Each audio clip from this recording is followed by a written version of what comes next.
Recess at any time. I recognize myself for the purpose of making an opening statement. 3.5 years ago, when Joe Biden and Kamala Harris took office, they promised to build back better. The fawning media told us that the adults are back in the room. But 3.5 years later, the economy is suffering, the border is broken, and crises continue to erupt worldwide. Everything Joe Biden and Kamala Harris has touched has failed. Americans are asking themselves, what is better? The evidence of President Biden and Vice President Harris's incompetent and weak leadership is seen and felt by Americans across our nation. Let's look at the economy. Vice President Harris has claimed repeatedly that Bidenomics is working and is a term we are proud of. Yet Americans have faced 20% average inflation since Joe Biden and Kamala Harris took office. The price of everything has gone up. More Americans are now having to choose whether to pay their energy bill, pay rent, or buy food. How is this record something to be proud of?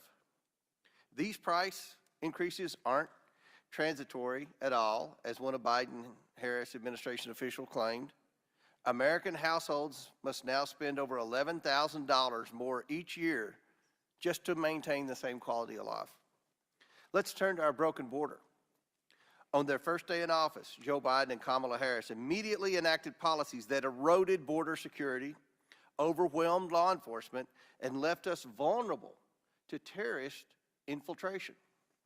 They ended the Remain in Mexico program, stopped construction of the border barrier system, and gutted interior enforcement against illegal aliens. They signaled to the world our border was open. Finally realizing it was turning into an inconvenient problem, President Biden tapped Vice President Harris to examine the root causes of the border crisis that happened on their watch. Did she bother to examine her own administration's policies fueling the crisis? Clearly not. In fact, since Joe Biden and Kamala Harris took office, over 7 million illegal aliens were either released into the country or evaded apprehension entirely to make it here. And instead of being given swift due process and deportations, the Biden-Harris administration flew these illegal aliens all over the country, paying hundreds of millions of taxpayer dollars to non-government organizations and to provide food, shelter, and other services. Communities across our country are suffering from the Biden-Harris open border. Meanwhile, the Biden-Harris administration grossly mismanages the very government programs they champion. Congressional Democrats committed $5 billion in 2021 to build electric vehicle charging stations. You know how many the Biden-Harris administration built? 8. Not 8,000, not 800, 8. That's $625 million per charging station. $42 billion is spent on their broadband equity access and deployment program to connect Americans to high-speed internet. Over 1,000 days later, this program has not connected a single American to the internet, not one. $42 billion for internet, not a single American's been connected in that program. Meanwhile, American taxpayers who are already struggling with sky-high inflation are on the hook to pay for the Biden-Harris administration boondoggles. The Biden-Harris administration's incompetence has extended to the world stage, contributing to chaos extending across the planet. Instead of the adults in the room, the American people continue to bear the consequences of weak and effective leadership on the global stage. The disastrous withdrawal from Afghanistan, where a failure to plan created the conditions ripe for a terrorist attack that killed 13 service members and scores of Afghan civilians. The invasion of Ukraine by Russia, the emboldening of Iran and its proxies, and growing political warfare by the Chinese Communist Party. These are just a few examples of the Biden-Harris administration's failed policies. Americans cannot afford more of them. The Oversight Committee has been vigilant this Congress to uncover what works, what doesn't, and how to move forward as this administration has drifted from crises to crises. We know that border walls work because we heard it firsthand from Border Patrol experts and Border Patrol agents. We know the solution to inflation is to get spending under control and roll back overreaching and costly regulations that will only be passed on to consumers. We know that strong leadership on the world stage is necessary to confront aggression by foreign powers aligned with evil terrorists. The Oversight Committee looks forward to hearing from the witnesses today on more solutions to the problems our country now faces because of Joe Biden and Kamala Harris's failed policies, ineffective, incompetent, and weak leadership.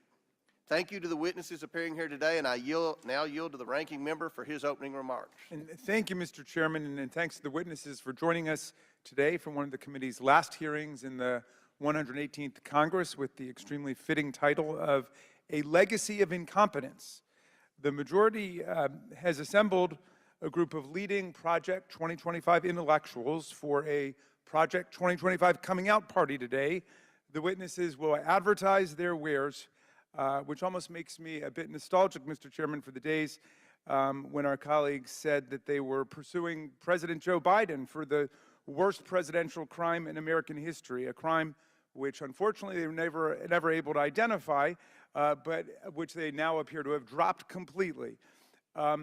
So last week, my Democratic colleagues and I urged the chairman to hold a hearing on a real issue, on the gun violence epidemic that is ravaging American communities. This Congress, our colleagues have refused to hold a single hearing about a single mass shooting except for the one that involved former President Donald Trump in Butler, Pennsylvania. The security of the former president is absolutely critical, but doesn't the rest of the country count too? Who's going to keep the rest of America safe from AR-15 attacks by disturbed people loaded up on hate and conspiracy theory? Don't all Americans deserve to live free of gun violence? There have been more than 1,000 mass shootings defined as at least 4 people being shot that have claimed more than 1,000 lives since the start of this Congress. Just since the mass shooting and assassination attempt on the ex-president on July 13th, there have been more than 100 additional mass shootings that have claimed 88 more American lives. There were 4 other Americans who died that day on July 13th after the attack in Butler. And yet we're told by J.D. Vance that gun violence is a, quote, fact of life in America. C'est la vie. Nothing can be done about it. Of course, it's not a fact of life in England or France or Ireland or Canada or Japan or dozens of other countries. The NRA, the GOP, and the terribly weak Swiss cheese gun laws they insist upon have made gun violence a fact of death in America because they refuse to discuss the policy solutions favored by the vast majority of the American people of all parties: a universal violent criminal background check, red flag laws, a ban on the sale of AR-15s and other military-style assault weapons. So we have a rate of gun homicide 25 times higher than people living in Europe. And gun violence is now the leading cause of death for children and teenagers in the United States of America. Yet instead of holding a hearing on gun violence, we've convened a panel of 4 witnesses with deep ties to Project 2025, the MAGA manifesto for a second Trump term, so they can audition for Mr. Trump's approval and land a spot on his cabinet or sub-cabinet, a fate not necessarily to be envied if you talk to former Vice President Mike Pence or Trump's former Defense Secretary Mark Esper or his former National Security Advisor John Bolton or Cassidy Hutchinson or more than 100 other former Republican officials declaring Donald Trump completely unfit for office. But here we are with these Project 2025 luminaries who've taken up the challenge to set forth the agenda on how to take America backwards in every domain of public life. A recently disclosed email from Stephen Bradbury, one of Project 2025's leaders and Trump's former Secretary of Transportation, says that, quote, those who show real commitment and valuable contributions will be recognized by the leaders of the Project 2025, whose recommendations are likely to carry influence with the key personnel decision makers. And today, 2 of our witnesses, Mr. Carr and Ms. Sakura, showed just that real commitment by authoring chapters of Project 2025. Press reports say Mr. Carr is vying to be Mr. Trump's FCC chairman, while Ms. Gunasekera apparently has her eye on becoming Mr. Trump's next EPA administrator. And I will stand corrected if you guys disclaim any ambitions for those offices, but that's what the press is reporting. The majority's other two witnesses also come to us from organizations that are right there on the advisory board of Project 2025. So we'll hear from them and we'll discuss how they intend to implement the extremist Project 2025 game plan in a hypothetical second administration for Donald Trump. It's a program that depends on sending in an army of Trump sycophants and loyalists to replace 50,000 professional civil servants. It's a program subordinating the people's government to big corporations, and it tramples the civil rights and liberties of women to abortion, birth control, and IVF, which the Republicans just voted against yesterday. It's a plan to upend democratic government as we know it, and it involves politicizing the federal workforce and gutting the professional civil service, weaponizing the Department of Justice against political rivals and the people, seizing political control of independent agencies like the Federal Reserve Board and the FCC, eliminating overtime pay for millions of workers, denying the climate crisis and pulling the plug on environmental progress, ending reproductive freedom in every state, federally surveilling births and abortions, legalizing discrimination against LGBTQ Americans, organizing mass deportations and detention camps, deploying the military to quash free speech and protests, eliminating Head Start and the Department of Education, dismantling NOAA and privatizing the National Wealth Service, limiting benefits for veterans. Now, Donald Trump has half-heartedly tried to distance himself from this toxic and increasingly unpopular agenda, but you need only to turn to the table of contents of this big book to realize it is the total product of Trump's inner circle. The MAGA Manifesto has 37 authors and contributors. Of those, 31 served in Trump's administration, 80%. Donald Trump has turned dodgy about his connection to Project 2025, despite the fact that he has praised it and commended its authors, because he knows it is way too extreme for the vast majority of the American people. The Biden-Harris administration has restored America's place as a global leader and led an economic recovery that is the envy of the rest of the world. Project 2025 wants to reverse all the progress we've made, strip Americans of basic fundamental rights and freedoms that we've had for decades, and create a federal workforce loyal only to Donald Trump and not to the Constitution of the United States. Today, Mr. Chairman, we're going to try to get to the details from these Project 2025 experts that you have kindly assembled for us. Let's get specific today, and let's see if the American people really want to follow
my best here. I think my counterpart may have butchered it too, and I'm going to do my best. Mandy Gunasekera. Gunasekera. Yeah, and I is former chief of staff at the U.S. Environmental Protection Agency under Administrator Andrew Wheeler, where she set and implemented environmental policy priorities for the Trump administration. She's an environmental attorney and has significant experience in both the legislative and executive branches related to energy and environmental regulations and policy. Finally, Skye Perryman is president and CEO of the nonprofit Democracy Forward. She was recently named by Washingtonian magazine one of the most influential people shaping policy in 2024. Pursuant to Committee Rule 9G, the witnesses will please stand and raise their right hand. Do you solemnly swear or affirm that the testimony that you are about to give is the truth, the whole truth, and nothing but the truth, so help you God? Let the record show that the witness is answered in the affirmative. Thank you all. We appreciate so much you being here today and look forward to your testimony. Let me remind the witnesses that we have read your written statement and it will appear in full in the hearing record. Please limit your oral statements to 5 minutes. As a reminder, please press the button on the microphone in front of you so that it is on and the members can hear you. When you begin to speak, the light in front of you will turn green. After 4 minutes, the light will turn yellow. When the red light comes on, your 5 minutes have expired, and we would ask that you please wrap up. I now recognize Mr. Carr for his opening statement. Chairman Comer, Ranking Member Raskin, distinguished members of the committee, thank you for the invitation to testify. I've had the privilege of serving as a commissioner on the FCC for over 7 years now. Before that, I served as the agency's general counsel after first joining the FCC as a staffer back in 2012. My primary focus has been ensuring that every American has a fair shot at next-generation connectivity. In my view, there's no better way to do a job in Washington than to get outside the Beltway and see firsthand the challenges ahead.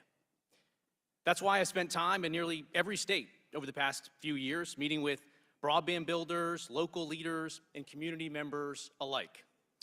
Along the way, I've stood on top of a 2,000-foot broadcast tower with tower crews. I've been a mile below ground to see a fiber build connecting an underground research lab. I've visited with crews stringing fiber along the Arctic Ocean in Utqiagvik, Alaska, America's northernmost point. And I've been on the Gulf Coast with teams as they restored service after hurricanes in Florida. In every community, I've heard about the opportunity that comes with a high-speed connection. And that's why I was pleased when a bipartisan consensus emerged to provide the support necessary to end the digital divide. The most significant of those efforts is a $42 billion initiative known as BEAD. But unfortunately, BEAD is a program that has gone off the rails. Here's how. In 2021, Vice President Harris agreed to lead the administration's signature $42 billion effort to extend internet service to millions of Americans. It's now been 1,039 days since that program was enacted. After all of that time, not one person has been connected to the internet. Not one home, not one business. Not even one shovel worth of dirt has been turned. And it gets worse. No infrastructure builds will even start until sometime next year at the earliest, and in many cases, not until 2026. This makes Vice President Harris's $42 billion initiative the slowest moving federal broadband deployment program in recent history. With Vice President Harris at the helm, Politico recently reported on the, quote, frustration in finger pointing that defined the program's, quote, messy, delayed rollout. One state broadband official described, quote, a chaotic implementation environment, dysfunction, delays. She added that the administration, quote, has provided either no guidance, guidance given too late, or guidance changing midstream. The administration, she said, is slowing states down. So what has the administration been doing over the last 1,039 days instead of connecting Americans? It's been advancing a wish list of progressive policy goals. The $42 billion program led by Vice President Harris is being used to push a climate change agenda, DEI requirements, price controls, preferences for government-run networks, and rules that will lead to wasteful overbuilding. All of this will leave rural communities behind. Frankly, it would not be the only time the Biden-Harris administration has left rural America behind. In 2020, the FCC secured a commitment from Starlink to provide internet to 640,000 homes and businesses for about $1,300 per location in federal support. But the government revoked that award last year after President Biden gave agencies the green light to go after Musk. The administration is now spending dollars on the penny to connect locations through its own initiatives.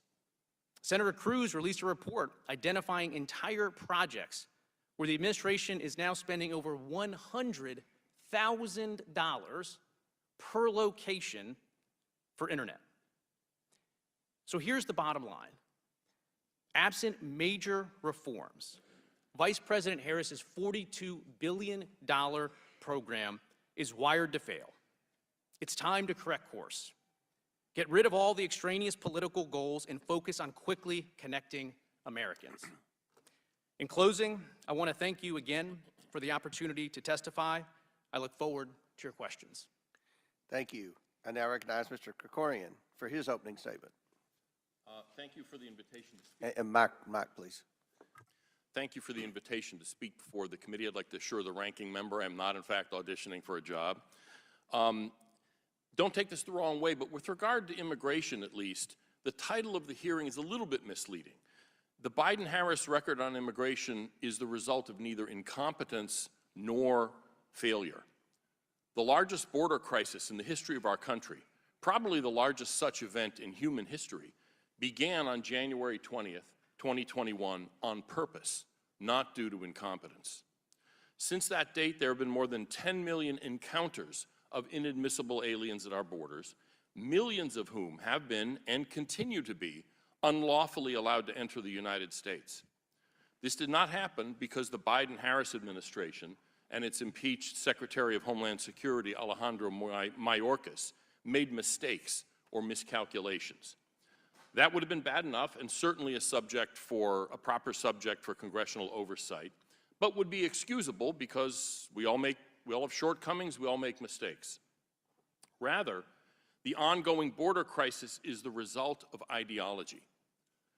There are only two ways of thinking about the immigration issue overall. Either no one in the world is allowed to come here and then we make limited exceptions, or everyone in the world is allowed to come here with certain limited exceptions. So no one gets to come in with exceptions, or everyone gets to come in with exceptions. The Immigration and Nationality Act, of course, is based on the former perspective. No foreigner has a right to move here, but we, the people, decide there are specific grounds to admit a limited number of people. Maybe they have a relative here or a job skill or what have you.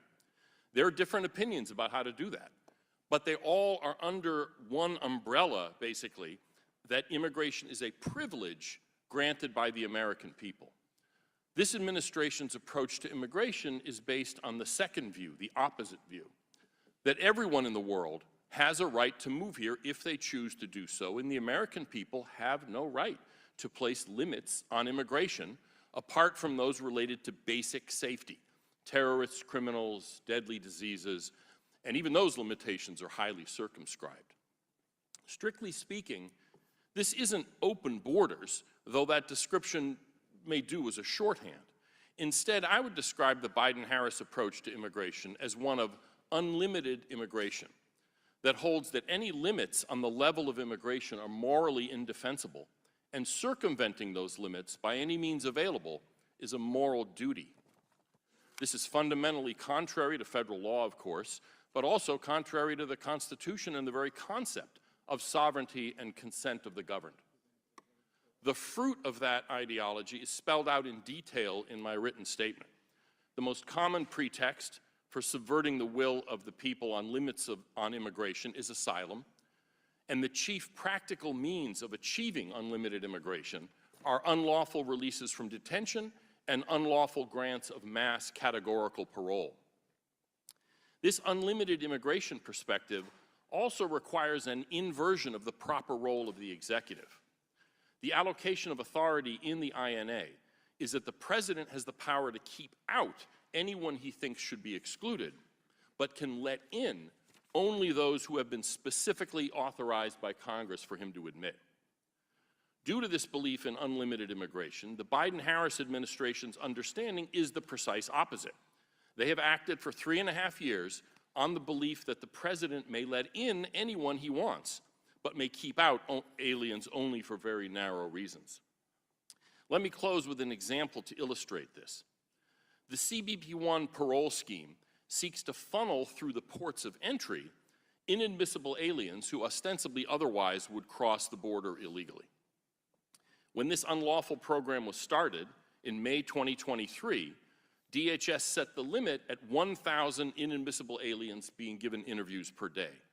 The next month, they increased the number to 1,250 a day. Later that same month, they increased it again to 1,450 a day. So it's more than 500,000 inadmissible aliens released into the United States. These numbers have no basis in law, nor did Congress even authorize the President to come up with his own number, as with refugee resettlement. The administration has simply made up numbers for how many inadmissible aliens to admit, based mainly on how quickly they can be processed and released, and feels free to change those numbers at will. This is illustrative of the Biden-Harris approach to immigration, which might be put this way: we can let in anyone we want, in any number, for any reason, and we dare Congress to do anything about it. This is not the way a self-governing people's immigration system should work. Thank you. Thank you. I now recognize Ms. Mobbs for her opening statement. Chairman Comer, Ranking Member Raskin, and members of the committee, thank you for your leadership in convening a hearing to discuss the policy implications of the current administration. Ranking Member Raskin, I'd like to assure you I'm not seeking an appointment, nor have I even read Project 2025. But the core duty of any government is to protect its citizens. Yet, over the last 4 years, the world has only grown more dangerous. We have witnessed the largest attack on a European nation in 85 years and the deadliest day for Jews since the Holocaust. History has been made by the number of full and partial U.S. embassy evacuations around the world, and the United Nations concurs that, quote, the world is facing the highest number of conflicts since World War II, end quote. It's crucial to understand that these conditions weren't simply imposed on us. Instead, reckless policies of appeasement embolden our enemies, giving them the power and confidence to act. When the world's most powerful democracy projects indecision, it invites aggression. Authoritarian states and hostile non-state actors have sensed a window of opportunity to expand their influence and challenge American power and prestige. The clearest example of such overt aggression by a state actor can be found in Russia's invasion of Ukraine. A war that has entered its third year was presaged by a lengthy series of policy decisions by the administration that strengthened Putin's position and demonstrated a provocative unwillingness to defend Ukraine. The end result of these policy choices was the greatest deterrence failure since the Cold War. Once the invasion occurred, the administration continuously slow-rolled critical military aid and a strategy for victory. The Biden-Harris administration's chronic delays project weakness, dragging out the conflict and escalating the economic burden borne by the United States and our allies. It's no surprise that the failed execution of another key policy, the withdrawal from Afghanistan, was overseen by the same team. U.S. intelligence assessed the chaotic withdrawal from Afghanistan played a major role in influencing Putin's decision to invade. The administration prioritized political timelines over on-the-ground realities. At state, they resisted early calls for a non-combat evacuation, believing it would signal failure. At the Department of Defense, operational mistakes such as the closure of Bagram Air Base severely hindered the U.S.'s ability to conduct a secure evacuation. And despite credible intelligence warning of a terrorist threat, the DoD failed to prevent the deadly bombing at Abbey Gate, which claimed the lives of 13 U.S. service members. To this day, key figures across all agencies have avoided responsibility, and accountability has been notably absent across all levels. Not only did the U.S. government leave behind $7 billion worth of military equipment, which the Taliban just paraded in a celebratory event, but a January report from the Special Inspector General for Afghanistan Reconstruction noted since August 2021, the UN has purchased, transported, and transferred $2.9 billion in U.S. currency to Afghanistan. The report also highlighted that the U.S. remains Afghanistan's largest international donor. In short, the U.S. is sending money to the Taliban.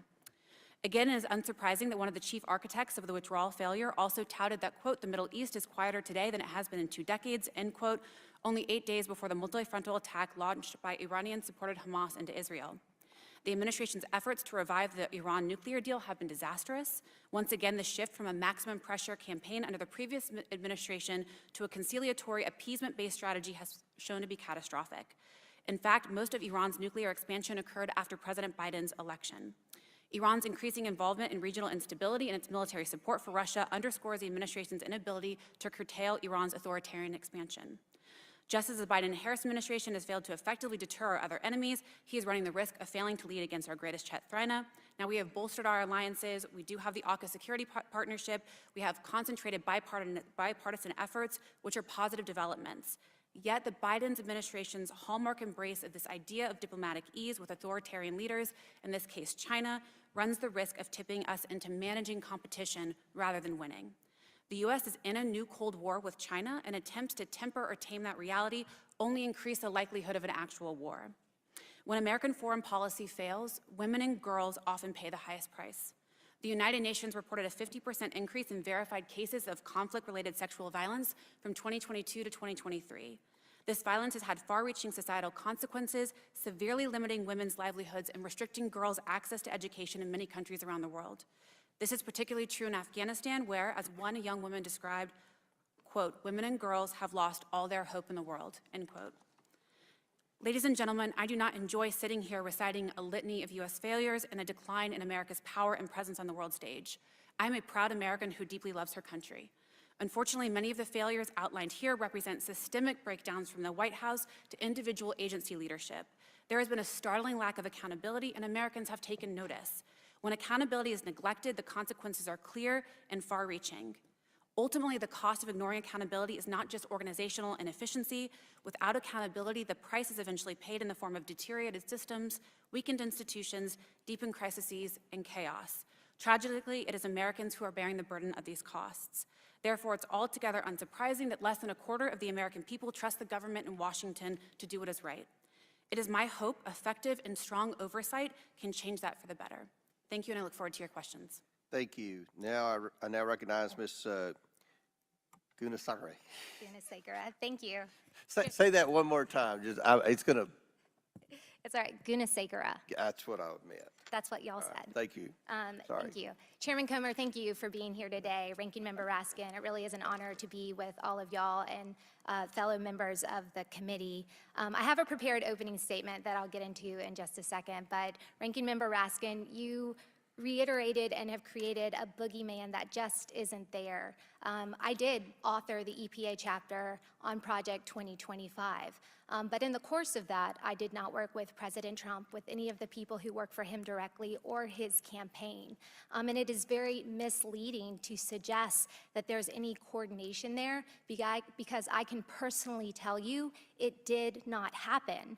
And I am not vying for a position in the next administration. I've actually left DC and I've moved to a small town in Mississippi where I interact every day with people who live outside this bubble of gaslighting and misleading, and they actually are dealing with the consequences caused by policy decisions of this administration that isn't defined by progress, but defined by creating unnecessary hardship. I understand why it's hard to think about the political realm prior to President Trump, but the Heritage Foundation has been very involved in pushing forward conservative policies for quite a while. And the Mandate for Leadership, the latest iteration, it's the 9th edition. This is a project that has been put out every few years since 1981. So it's been around for quite some time, and again, is more committed to representing the position of the broader conservative movement than any one candidate or person. And I understand why there is the creation of this boogeyman, because your leading candidate is one running away from policy actions she has taken that make Americans' lives much more difficult. In fact, Vice President Kamala Harris was recently asked on national television the following question: when it comes to the economy, do you believe Americans are better off than they were 4 years ago? She said a lot of words, but she did not answer the question, because the reality is most Americans are not better off. Most Americans are struggling to deal with expensive gas, expensive electricity, and high-cost goods and groceries that have created financial burdens that Americans have had to deal with throughout the Biden-Harris administration. Their day one energy policies are a key driver behind Americans' increasing financial distress. From President Biden's promise to end all fossil fuels, alongside Vice President Kamala Harris's commitment to ban fracking, Americans have suffered under their radical agenda. From the energy perspective, this has included locking up development of resources and demonizing industries, mainly coal, oil, and natural gas, that still provide 80% of our daily energy needs. A recent report from the Institute of Energy Research has been tracking these actions, and they've found that since January 2021, President Biden, Vice President Kamala Harris, and congressional Democrats have taken over 250 actions that make it harder to produce energy in America. This has included stopping construction of the Keystone XL pipeline that immediately cut 11,000 domestic jobs, including thousands of union jobs, issuing a moratorium on new oil and gas permits on federal lands, greenlighting Putin's Nord Stream 2 pipeline while shuttering the development of U.S. pipelines along the East Coast, rejoining the disastrous Paris Climate Agreement that is squeezing out U.S. jobs and increasing the regulatory burden on American companies, launching a war on household appliances that are now 34% more expensive than 15 years ago, blocking the Twin Metals mine, shuttering U.S. steelworker jobs in Minnesota and cutting off access to critical minerals that we need more and more of, and instead this administration is making us more and more dependent on China. Slowing permits for LNG facilities from an average of 7 weeks to 11 months, then completely halting permits for new LNG facilities altogether. Mandating that Americans drive electric vehicles despite growing market resistance, infrastructure shortfalls, and a preference for more affordable and reliable gas-powered vehicles. Americans are dealing with the consequences of these actions every time they put gas in their car, pay their electricity bills, or go to the grocery store. Now, this isn't necessary for purposes of protecting the environment or saving future generations from climate change. I know this because during the Trump administration, we were able to grow the economy, create jobs, reduce emissions, and address legacy environmental issues. The reality is that America needs more energy, and with the right policies in place and a pragmatic mindset from our leaders, we can build a strong economy that delivers lower cost for consumers, protects the environment, and reverses the negative financial consequences of the past 3.5 years. Again, thank you for your time, and I look forward to your questions. Very good. Thank you. Now I recognize Ms. Perryman.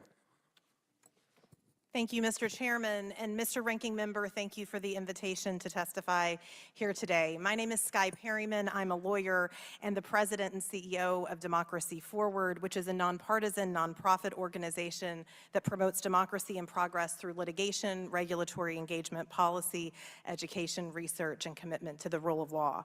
Democracy Forward has had the privilege of representing clients that make up the very fabric of this country and across the nation, including parents, teachers, workers, small businesses, scientists, veterans, voters, and many more.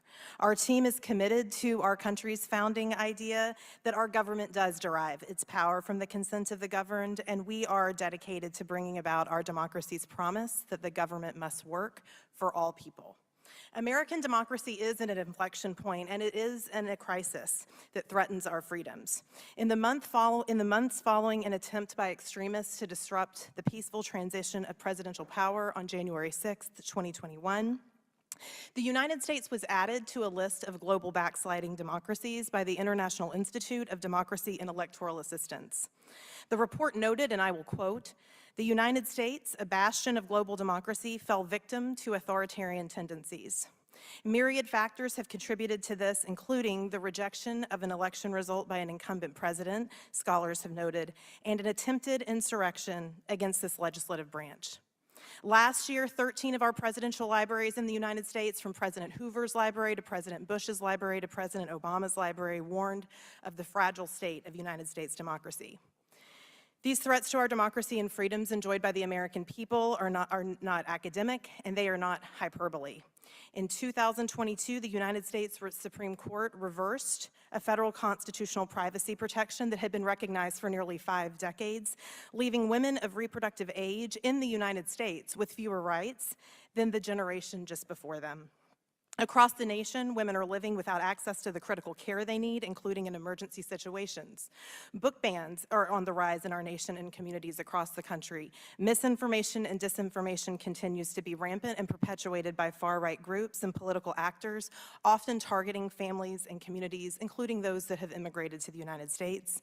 And political violence that's on the rise, and yes, Mr. Ranking Member, gun violence continues to be a scourge in our education system and across the country. Just 2 years after former President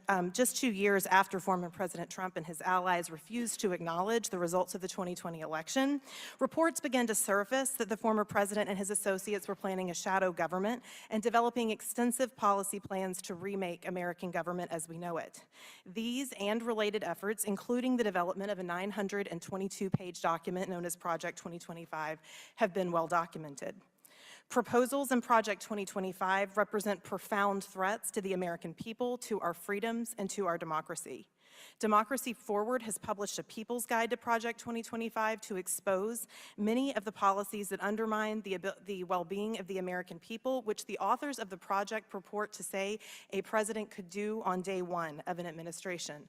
Those policies include, but are not limited to, the weaponization of the Department of Justice against the American people, the politicizing of our civil service, undermining the government's ability to work for the American people, enabling discrimination across society, making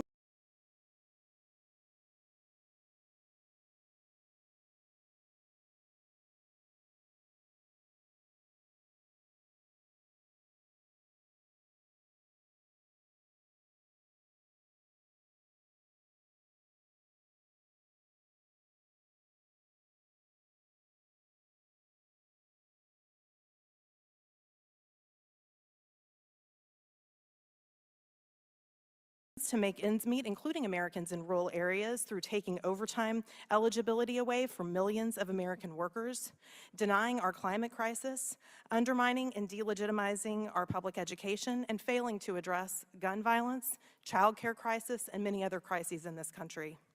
Project 2025 is not hypothetical.